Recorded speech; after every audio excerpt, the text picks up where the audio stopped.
3 जुलै. श्रीराम जय राम जय जय राम, श्रीराम जय राम जय जय राम, श्रीराम जय राम जय जय राम, श्रीराम जय राम जय जय राम. सद्गुरूची कामगिरी. सद्गुरूची कामगिरी कोणती?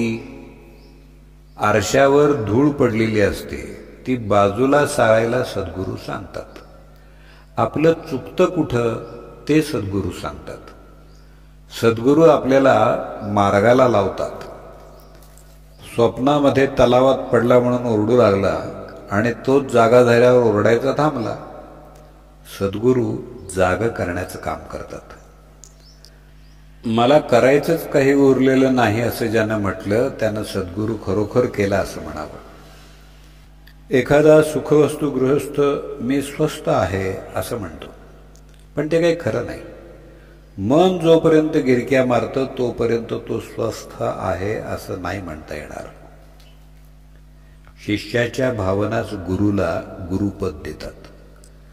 जो शरण जातो त्याचा कार्यभार सद्गुरू उचलतो. ज्याची दृष्टी रामरूप झाली तो खरा गुरु. जे चिरकाल टिकतं ते गुरुपद समजावं. खरोखर सद्गुरू म्हणजे मूर्तिमंत नामच आहे. गुरुनं सांगितलेलं अक्षरशः पाळणं हेच खरं साधन.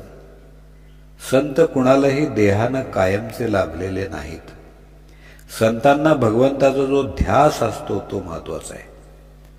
पुष्कळांना संतांची गाठ पडते, परंतु सत्संगतीचं महत्त्व न कळल्यामुळं बहुतेकांना त्याच्यापासून जो व्हायला पाहिजे तो फायदा होत नाही. आपली जी कर्तव्य ठरलेली आहेत ती आपण बरोबर करावीत. व्यापार थोडक्या प्रमाणात केला तर तो पुढं वाढतो. त्याप्रमाणे कर्तव्य करत गेल्यानं फलाची आशा आपोआप सुटेल.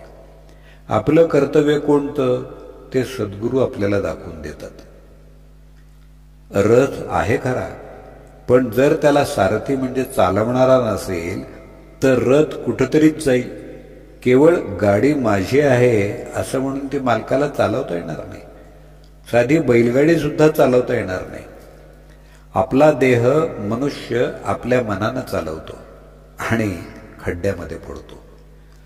सद्गुरू हे गाडीवानाचं काम करतात आणि आपल्या देहरूपी गाडीला योग्य रस्त्यावरून नेतात.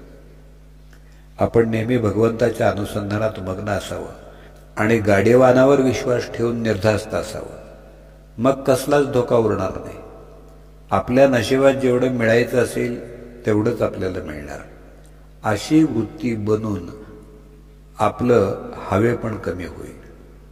मनाची ही वृत्ती झाली की जे घडेल ते भगवंताच्या इच्छेनंच घडेल असं आपल्याला वाटू लागेल.